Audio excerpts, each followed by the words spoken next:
In the late 15th century, European nations were expanding their reach across the world. The Silk Road, once the lifeline of trade between Europe and Asia, had become less accessible following the fall of Constantinople in 1453.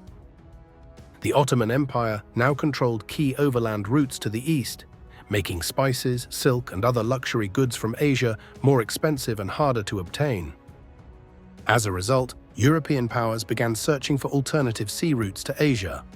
It was in this context that an ambitious Genoese sailor named Christopher Columbus proposed a bold idea: to reach Asia by sailing west across the Atlantic Ocean. Columbus was not the first to imagine this route. The concept of a spherical Earth was widely accepted among educated Europeans by the 15th century. However, Columbus underestimated the Earth's circumference and overestimated the size of the Asian landmass, believing that Japan and China lay just a few weeks' sail west of Europe. He spent years seeking sponsorship for his voyage, facing rejection from Portugal and other powers before finally receiving backing from Spain. In 1492, King Ferdinand and Queen Isabella of Castile agreed to fund his journey. Spain, newly unified under Catholic rule after the Reconquista, was eager to compete with Portugal's growing maritime empire. On August 3, 1492, Columbus set sail from Palos de la Frontera with 3 ships, the Niña, the Pinta, and the Santa Maria.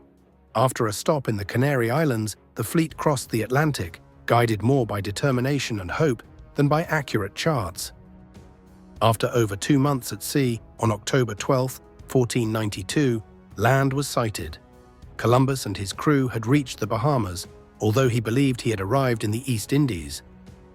Over the next few months, Columbus explored parts of the Caribbean, including Cuba and Hispaniola. He encountered the Taíno people, who welcomed the strangers peacefully at first. Columbus described the natives as generous and easy to govern, but he also noted their potential to be converted to Christianity and exploited for labor. This dual perspective, one of curiosity and one of domination, would define the European approach to the Americas for centuries to come. Columbus returned to Spain in 1493, bringing with him gold, exotic plants, animals, and several Taíno individuals. He was hailed as a hero and granted further voyages. In total, Columbus made 4 voyages to the Americas, exploring the Caribbean islands and parts of Central and South America. Yet he never realized that he had discovered an entirely new continent. Until his death in 1506, Columbus maintained that he had reached Asia. The consequences of Columbus's voyages were profound.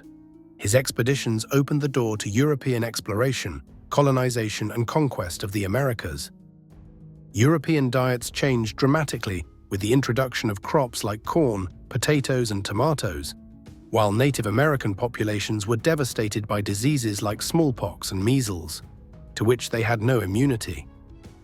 Columbus's legacy is deeply complex. For centuries, he was celebrated as the brave navigator who discovered the New World, but modern scholarship has taken a more critical view.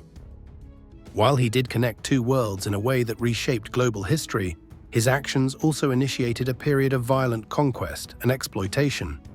Indigenous societies across the Americas were displaced, enslaved, and in many cases wiped out.